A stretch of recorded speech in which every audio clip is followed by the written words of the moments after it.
जी यही से हमें कॉलर ऐड करते हैं। अस्सलाम वालेकुम, वेलकम टू वकील ऑनलाइन। जी वालेकुम अस्सलाम। इमरान बात कर रहा हूँ पेशावर से। असल जी में मेरा फरमाइए इमरान। सवाल ये है कि अगर कुवैत जाना हो कोई स्किल्ड वर्किंग प्रोग्राम पे, तो उसके लिए कौन कौन से डॉक्यूमेंट्स रिक्वायर होंगे और किस तरह से जाया जा सकता है? क्या ये ऑनलाइन अप्लाई किया जाएगा या फिर किसी कंसल्टेंट के थ्रू अप्लाई किया जाएगा? बहुत शुक्रिया आपका। जी कुवैत के हवाले से भी जी, सवाल आ कुवैत के गए। हवाले से हमारे पास पाकिस्तान में एक प्लेटफॉर्म है जिसे हम कहते हैं ओईसी, ओवरसीज़ इमिग्रेशन एंड एम्प्लॉयमेंट का वो प्लेटफॉर्म है।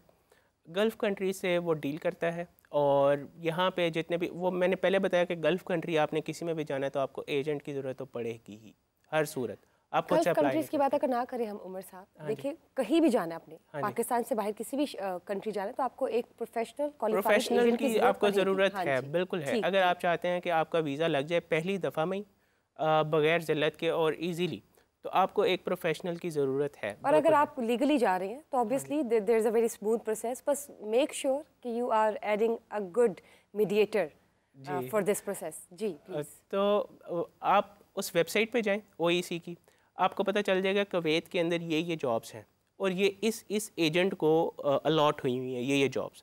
आपको जब ये पता चल जाएगा कि इस एजेंट के पास फॉर एग्जांपल मैनेजमेंट की इतनी जॉब्स हैं, आप उस एजेंट से डायरेक्टली उसका नंबर लेकर रब्ता करेंगे और आप अप्लाई करवा लेंगे।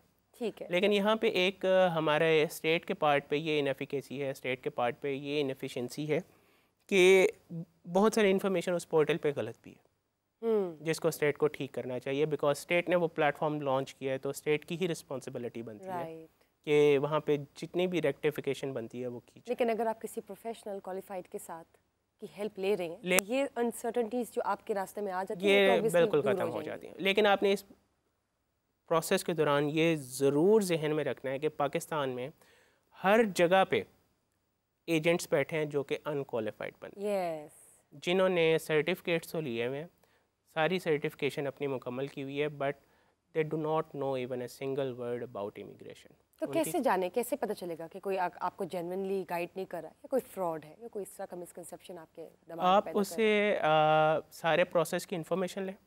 आप उससे पूछें कि वो प्रोसेस कितने अरसे में कंप्लीट करवाएगा, वो पेमेंट का क्या शेड्यूल बनाएगा। अगर तो आपसे एक हेफ्टी अमाउंट ले रहे एडवांस के अंदर, तो आप वहीं से समझ जाएं कि ये बंदा गड़बड़ है। है? All right, all right. अगर वो आपसे 50,000 60,000 एडवांस के अंदर ले रहा है और आपको सारी श्योरिटी दे रहा है, साथ आपको अक्सर ये एजेंसीज़ वाले ये करते हैं कि आपसे पैसे ले लेते हैं, आपको उसकी रिसीविंग भी नहीं देते कि हमने ये पैसे आपसे रिसीव किए, कोई उसके रिसीट नहीं देते। तो आपने रिसीट भी लेनी है और आपने उनसे टाइम प्लान भी लेना है, और सबसे बेहतर ये है कि अगर आप उनके साथ एक रिटन एग्रीमेंट कर लें, क्योंकि रिटन एग्रीमेंट है तो आप उसको बाय कोर्ट एनफोर्स भी करवा सकते हैं। बिल्कुल ठीक बात की आपने। इसके साथ साथ जब आप किसी भी प्रोफेशनल क्वालिफाइड के थ्रू अपना कोई केस पुट कर रहे हैं फॉरवर्ड फॉर एनी कंट्री, तो प्लीज़ मेक श्योर कि आप उस प्रोफेशनल क्वालिफाइड को एक बार ये ज़रूर कहिएगा कि जो एप्लीकेशन उन्होंने आपके बिहाफ पे लिखी है एम्बेसी के लिए, वो आपको एक बार ज़रूर रिव्यू करवा दें कि उन्होंने जो इन्फॉर्मेशन लिखी वो जेन्युइन है कि नहीं। वहाँ से भी आपको अंदाज़ा हो जाएगा। Obviously you would be that much educated कि आप उसको उसका एक्सरे कर सकें। एनीवेज मूविंग ऑन, मैं चाहूँगी कि आप स्टूडेंट वीज़ा पे भी बात करें हाँ जी। और हमें जॉब और टेम्प्रेरी वर्क परमिट के हवाले से भी बताएं। लेकिन उससे पहले मैं चाहूँगी कि ये ज़रूर ऐड कीजिएगा, when we talk about Canada and US, there is a bridge which connects Canada and US. जी। So for those people who are actually working in US और Canada, are easily accessible to move to other place on and from? है तो ये illegal नहीं cross नहीं, करना। Illegal है। आप मतलब अगर एंट्री ले लेते हैं तो फिर अगर तो लीगल एंट्री आपने ली हुई है फिर तो बहुत इजी है, आप जा सकते हैं। वहाँ पे बॉर्डर ऐसे है कि बॉर्डर के ऊपर पेट्रोलिंग भी नहीं है, कोई वहाँ पे आपको गार्ड, कोई पुलिस वाला या कोई आर्मी वाला आपको नहीं मिलेगा।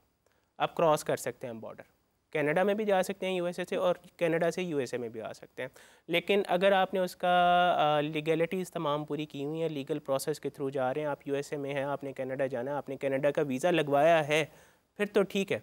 अदरवाइज़ अगर आप छुप के जाते हैं, तो अगर फॉर एग्जांपल आप यूएसए में हैं, आप कनाडा जाना चाहते हैं और आप छुप के जाते हैं, तो यूएसए आपको बैन कर देगा। लेकिन ये बताएं ना, अगर आपको कनाडा की पीआर मिल गई है, हाँ जी, उसके बाद आपके लिए इजीली एक्सेसिबल कनाडा है, की आप पीआर ट्रैवल है। कर सकते हैं यूएस। हाँ जी, बिल्कुल इजीली और अगर आपके एक्सेसिबल है। पास यूएस का जैसे कहते हैं ग्रीन कार्ड है, हाँ जी, सोशल सिक्योरिटी नंबर भी आपको जो एक कार्ड मिलता है, मतलब अगर आप उस प्रोसेस तक लीगली पहुंच गए तो फिर आप कनाडा जा सकते हैं, कनाडा जा सकते हैं। यूएस का अगर आपके पास ग्रीन कार्ड है फिर आप दुनिया में कहीं भी जा सकते हैं।